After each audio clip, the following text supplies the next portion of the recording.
दोस्तों कुछ वैकेंसी है जो कि बॉर्डर सिक्योरिटी फोर्स की तरफ से निकाली गई है। टोटल वैकेंसी यहाँ पे जो भी रखी गई है उसमें 10% वैकेंसी भूतपूर्व सैनिकों के लिए रखी गई है। जैसे कि आप लोग देख पा रहे होंगे एडवर्टाइजमेंट है, advertisement for direct recruitment group C post border security force की तरफ से। Online application are invited from eligible and interested male and female Indian citizen for filling up the under mentioned vacancies in group C. Group C की post है non gazetted non ministerial post है। और यहाँ पे जो vacancies है उसका detail यहाँ पे रखा गया है, पोस्ट का नाम यहाँ पे रखा गया है। और जैसे कि आप लोग पूरा देख रहे होंगे रिजर्व भूतपूर्व सैनिकों सभी के लिए वैकेंसी रखी गई है। यहाँ पे पे स्केल दिया गया है। जो अन्य वैकेंसीज है उसको आप देख सकते हैं। मैं यहाँ पे भूतपूर्व सैनिकों के लिए जो वैकेंसी है उसका डिटेल बताऊंगा। कांस्टेबल जनरेटर ऑपरेटर की 2 वैकेंसीज रखी गई है और उसके साथ साथ कांस्टेबल जनरेटर मैकेनिक की 2 वैकेंसीज है। कांस्टेबल लाइनमैन की 1 वैकेंसीज है। पेमेटिक्स 3 के हिसाब से पेमेंट दी जाएगी। 21,700 रुपये से स्टार्टिंग है और 69,100 रुपये मिलेगी। एप्लीकेशन ऑनलाइन के माध्यम से अप्लाई किया जाएगा। लास्ट डेट जो होगी इसकी 45 डेज होगी जब भी ये एम्प्लॉयमेंट न्यूज़पेपर में पब्लिश होता है। उसके अलावा जो वैकेंसीज है इंक्रीज या डिक्रीज हो सकती है, ये BSF की अधिकार है। एसेंशियल क्वालिफिकेशन जो रखा गया है उसका कंप्लीट डिटेल यहाँ पे रखा गया है दोस्तों, आप लोग देख सकते हैं। जिसमें कि हेड कांस्टेबल कारपेंटर की है, सभी का यहाँ पे लिखा गया है। मैट्रिक और ITI रखा गया है। भूतपूर्व सैनिकों के लिए कांस्टेबल जनरेटर ऑपरेटर की उसके लिए मैट्रिक पास होना चाहिए या फिर या तो मैट्रिक पास से या फिर equivalent from a recognised board और बोर्ड विद जो ITI आपने किया हो उससे रिलेटेड आपके पास सर्टिफिकेट होना चाहिए। इलेक्ट्रीशियन या फिर वायरमैन या फिर डीजल या फिर डीजल मोटर मैकेनिक, इनमें से किसी भी साइड से आपके पास ITI सर्टिफिकेट होना चाहिए। जो भूतपूर्व सैनिक हैं, जो भी नेवी के हैं, सिग्नल के हैं या फिर अन्य एयरफोर्स नेवी के हैं जो टेक्निकल ग्रुप से हैं और इस साइड में काम करते हैं, उनके पास इससे रिलेटेड डॉक्यूमेंट आर्मी रिटायर होते समय देती है। दूसरी पोस्ट है कांस्टेबल जनरेटर मैकेनिक, इसके लिए भी मैट्रिक पास होना चाहिए या फिर इक्विवेलेंट आपको ITI से रिलेटेड होना चाहिए, जिसमें कि डीजल मोटर मैकेनिक से रिलेटेड आपके पास इससे रिलेटेड एक्सपीरियंस और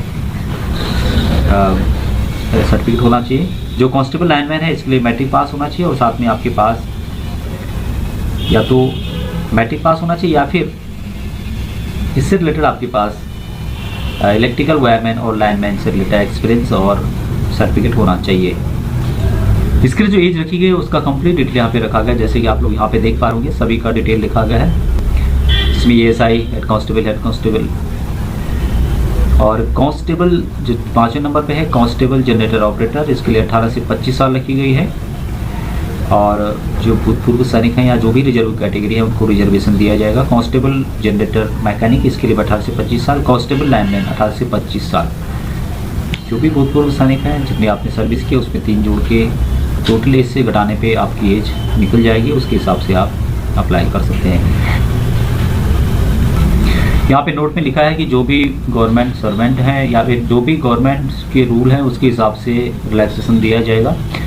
और यहाँ पे आप लोग देख पा रहे होंगे 4थे नंबर पे candidate are advise to log in the, इसके लिए आपको इसके लिए ऑफिशियल वेबसाइट पे जाना पड़ेगा जो कि BSF की ऑफिशियल वेबसाइट है, वहाँ से अप्लाई करना होगा। और अप्लाई करने की जो लास्ट डेट होगी न्यूज़पेपर में आने के 45 दिन के अंदर आप लोगों को कंप्लीट करना होगा। जो वैकेंसी है कार्य कलेक्टर जिला कोंडागांव छत्तीसगढ़ से निकल के आ रही है। 25/10/2021 को नोटिफिकेशन जारी किया गया, जिसमें 3य श्रेणी सहायक ग्रेड 3 और 4th श्रेणी के पदों के लिए विज्ञापन जारी किया गया है। इसकी जो ऑफिशियल वेबसाइट है इसके माध्यम से अप्लाई करना होगा और ऑनलाइन के माध्यम से ही अप्लाई करना होगा। पंजीकृत डाक एवं स्पीड पोस्ट के माध्यम से एक्सेप्ट नहीं किए जाएंगे।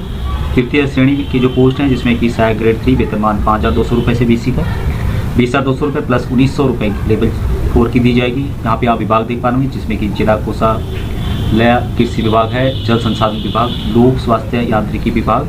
हालांकि इसमें भूतपूर्व सैनिकों का कॉलम तो है लेकिन वैकेंसीज नहीं है। अपने जानने वालों को, बच्चों को या फिर इसको बता सकते हैं इस वैकेंसी में। ये जो वैकेंसी सहायक ग्रेड 3 की है और वेतनमान यहाँ पे लेवल 4 की अच्छी खासी रखी गई है। मान्यता प्राप्त किसी भी स्कूल से 10+2 परीक्षा उत्तीर्ण होनी चाहिए, साथ में कंप्यूटर का डिप्लोमा होना चाहिए। मान्यता प्राप्त किसी भी संस्था से या फिर गैर मान्यता प्राप्त संस्था से छत्तीसगढ़ शासन के अंदर हो या फिर सेंटर की हो। कंप्यूटर में स्पीड होनी चाहिए 5000 की डिप्रेशन की प्रति घंटा के हिसाब से। नेक्स्ट पोस्ट है चतुर्थ श्रेणी की। जो वेतनमान है यहाँ पे 4750 रुपये से बेसिक स्टार्टिंग। बेसिक का 4750 में 7440 प्लस 1300 ग्रेड पे लेवल 1 की पेमेंट काफ़ी कम है यहाँ पे, फिर भी आप लोग देख लेना जिसको अप्लाई करना है, जो यदि इच्छुक है इसकी। तो यहाँ पे भी विभाग का नाम लिखा हुआ है यहाँ पे, और यहाँ पे आप लोग भूतपूर्व सैनिकों का कॉलम देख रहे होंगे जो कि अनरिजर्व यानी कि अनारक्षित श्रेणी में है। और यहाँ पे 2 पोस्ट रखे गए हैं जो कि शिक्षा विभाग के अंदर टी संवर्ग के लिए 2 पोस्ट रखे गए हैं। अनुसूचित जनजाति के लिए भूतपूर्व सैनिकों का कॉलम 10 पोस्ट रखे गए हैं, जिसमें कि टी संवर्ग के अंदर है, और 2 पोस्ट यहाँ पे ई संवर्ग के लिए रखी गई हैं। टोटल 12 पोस्ट हैं। अनुसूचित जनजाति भूतपूर्व सैनिकों के लिए 1 पोस्ट रखा गया है जो कि टी संवर्ग से रिलेटेड है। अन्य पिछड़ा वर्ग के लिए भी 2 पोस्ट रखे गए हैं शिक्षा विभाग टी संवर्ग में, और 1 पोस्ट रखा गया है ई संवर्ग में। 3 पोस्ट टोटल यहाँ पे रखे गए हैं। और ये जो पोस्ट है दोस्तों, इसके लिए 5वीं पास होना जरूरी है, जो वृत्ति मैंने अभी बताया 5वीं पास जो भी है, और इसके लिए कोई एग्ज़ाम नहीं है। इसमें सिलेक्शन जो होगा उसके लिए मैं नीचे बताऊंगा क्या प्रोसीजर है बिना एग्ज़ाम के यहाँ पे। और जो ग्रेड थी की है, केवल सहायक ग्रेड थी, उनके लिए परीक्षा होगी 2/1/2022 यानी कि 2 जनवरी 2022 को होगी, और टाइम यहाँ पे लिखा हुआ है। ऑनलाइन भरना शुरू हो जाएगा 1 नवंबर 2021 से, लास्ट डेट 23/11/2021 रखी गई है। तृतीय श्रेणी सहायक ग्रेड व चतुर्थ श्रेणी भृत्य हेतु पृथक शुल्क जमा किया जाना होगा, यानी कि यदि आप 2 फॉर्म के लिए भरते हैं तो आपको अलग अलग फीस जमा करनी होगी। सामान्य वर्ग के लिए 350 रुपये, और बाकी का यहाँ पे देख रहे होंगे अन्य पिछड़ा वर्ग के लिए 250 रुपये, अनुसूचित जनजाति और दिव्यांग के लिए 200 रुपये रखा गया है। पदों की संख्या में चेंज हो सकता है। आयु सीमा जो रखी गई है कम से कम 18 साल, और मैक्सिमम रखी गई है 35 साल, और किसी भी हालत में 45 साल से ज़्यादा एज नहीं होनी चाहिए। जो भूतपूर्व सैनिक हैं उनको, जो आपने सर्विस की है, प्लस 3 साल जोड़ के आपकी एज यहाँ पे 35 साल से ज़्यादा नहीं होनी चाहिए। स्थानीय निवासियों के संबंध में यहाँ पे लिखा गया है दस्तावेज हैं। जो तृतीय श्रेणी परीक्षा होगी उसका भी यहाँ पे डिटेल रखा गया है कि किस तरह से एग्जाम होगा। और जो चतुर्थ श्रेणी की है दोस्तों, जैसे मैंने बताया था पहले कि यहाँ पे एग्जाम नहीं होता। चतुर्थ श्रेणी के रिक्त पदों की सीधी भर्ती हेतु निर्धारित न्यूनतम शैक्षिक योग्यता के प्राप्तांक को 90% का अंक भार दिया जाएगा। अनुभव प्राप्त अभ्यर्थी को अधिकतम 10 अंक दिए जाएंगे। न्यूनतम शैक्षिक योग्यता के प्राप्तांक एवं अनुभव के लिए निर्धारित अंक को जोड़कर एक वरीयता सूची तैयार की जाएगी, और उसी के हिसाब से यहाँ पे सिलेक्शन होगा कि आपके जो शैक्षिक योग्यता के नंबर हैं, साथ में आपको अनुभव का एक्सपीरियंस है, उसके हिसाब से इसी के हिसाब से यहाँ पे मेरिट बनाई जाएगी और सिलेक्शन रखा जाएगा। बाकी यहाँ पे उसके और भी डिटेल लिखा गया है, आप लोग देखना चाहते हो देख सकते हो। और बाकी इसका जो ऑफिशियल एड्रेस है वो आपको वीडियो के डिस्क्रिप्शन में मिल जाएगा, उसमें आप डिटेल जानकारी इसके बारे में प्राप्त कर सकते हैं यदि इच्छुक है तो। पेमेंट काफ़ी कम है, जिसमें भूतपूर्व सैनिकों के लिए रखे गए हैं। जो लोकल है शायद उनके लिए ठीक हो। आज के इतना ही चाहिए।